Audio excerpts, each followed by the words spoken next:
बाप्पा का आशीर्वाद पाने उमड़ा भक्तों का सैलाब। देश भर में बड़े धूमधाम से मनाया जा रहा है गणेश उत्सव। पूरे देश में ही गणेश उत्सव का जश्न बड़े धूमधाम से मनाया जा रहा है। खासकर महाराष्ट्र में गणेश उत्सव पर एक से बढ़कर एक कार्यक्रम आयोजित किए जा रहे हैं। दूसरे दिन एक तरफ जहां पुणे के प्रसिद्ध दगड़ूशेठ हलवाई गणपति मंदिर के सामने 35,000 से अधिक महिलाओं ने गणपति अथर्वशीर्ष का पाठ किया, तो वहीं दूसरी तरफ लालबाग के राजा के दरबार में लाखों भक्त दर्शन के लिए पहुंच रहे हैं और वो दिल खोलकर बप्पा को चढ़ावा भी चढ़ा रहे हैं। दगड़ूशेठ गणपति मंडल ने अयोध्या के राम मंदिर के रूप में झांकी को सजाया है। विभिन्न स्तंभ रामायण की घटनाओं का प्रतिनिधित्व कर रहे हैं। धार्मिक एवं ऐतिहासिक महत्व रखता है। हर साल गणेश उत्सव के दौरान आशीर्वाद लेने के लिए 2 करोड़ से अधिक भक्त पुणे आते हैं। राम मंदिर की झांकी का आकार 125 फीट लंबा, 50 फीट चौड़ा और 100 फीट ऊंचा था। झांकी में 24 स्तंभ और 24 मेहराब बनाए गए थे। मंदिर का मुख्य गुंबद 100 फीट से अधिक ऊंचा और ध्वज सहित मंदिर लगभग 108 फीट ऊंचा था। मध्य प्रदेश के सीएम शिवराज सिंह चौहान ने किया शंकराचार्य की प्रतिमा का अनावरण।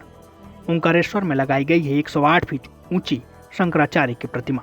आदि शंकराचार्य मध्य प्रदेश के 4 स्थानों ओंकारेश्वर, अमरकंटक, उज्जैन और रीवा के पंचमठा गए थे। इसी कारण इन चारों जगहों से मिट्टी, जल और धातु मंगवाकर इस प्रतिमा को बनाने में इस्तेमाल किया गया है। ये सारी चीजें इकट्ठा करने के लिए मध्य प्रदेश में एकात्म यात्रा निकाली गई थी।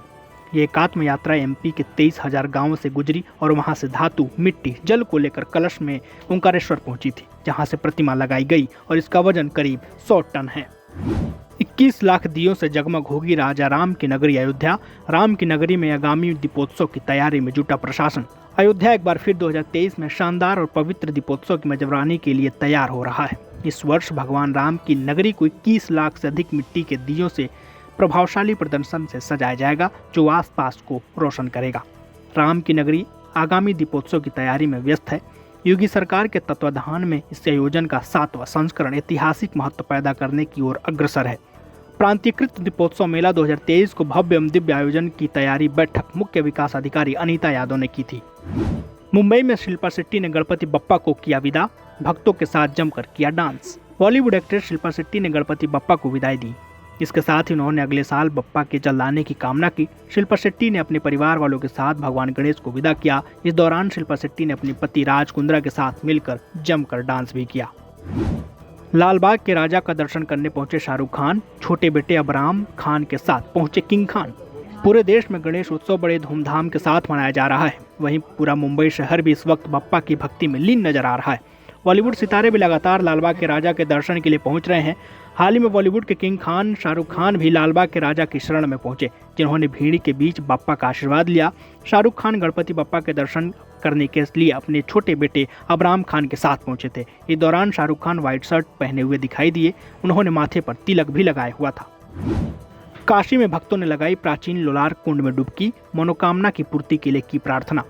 धर्म की नगरी काशी में भगवान सूर्य का पर्व लोलार का छठ बड़ी श्रद्धा और उत्साह के साथ मनाया जा रहा है। इस अवसर पर दूर दूर से आए लाखों भक्त, महिलाएं और पुरुषों ने संतान की कामना से शहर के भदैनी स्थित लोलार कुंड में आस्था की डुबकी लगाई।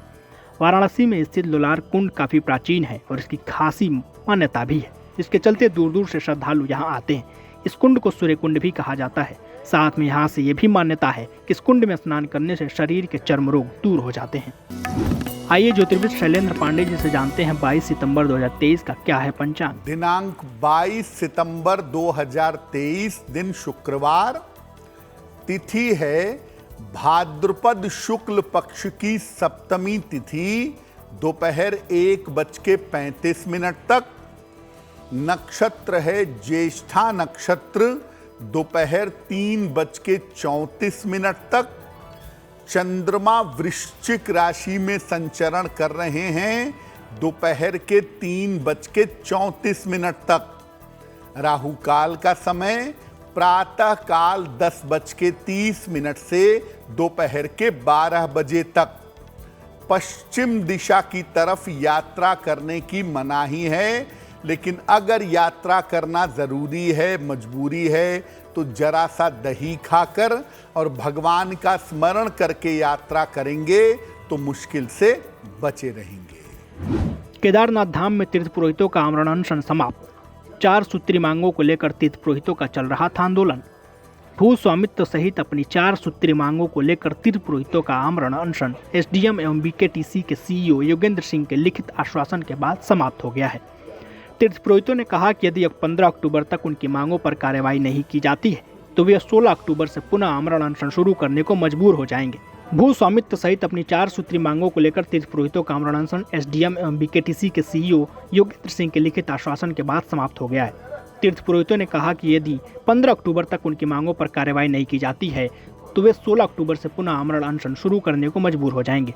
केदारनाथ में भूमि का अधिकार देने, 2023 की आपदा में बहे भवनों के स्थान पर बनाए गए नए भवनों को तीर्थ पुरोहितों को सौंपने, केदारनाथ मंदिर के भीतर लगे सोने की जांच करने की मांग को लेकर तीर्थ पुरोहितों का आमरण अनशन जारी था। 30 सितंबर तक केदारनाथ हेली सेवाओं की online advance booking full. 8 heli सेवाएं दे रही हैं धाम में अपनी सेवाएं। द्वितीय चरण की केदारनाथ यात्रा के लिए केदारनाथ धाम के लिए संचालित होने वाली सभी हेलीकॉप्टर सेवाएं केदारनाथ लौट आई हैं।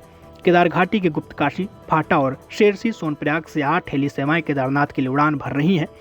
30 सितंबर तक सभी हेली सेवाओं की टिकट ऑनलाइन बुक हो चुकी है। अब केदारनाथ आने वाले यात्री 1 अक्टूबर को ही केदारनाथ जाने के लिए हेली टिकट बुक करवा सकते हैं। गणपति बप्पा मौर्य के उद्घोषों से गूंजा केदारनाथ धाम। शोभा यात्रा के साथ केदारनाथ मंदिर द्वार पर गणपति पूजा।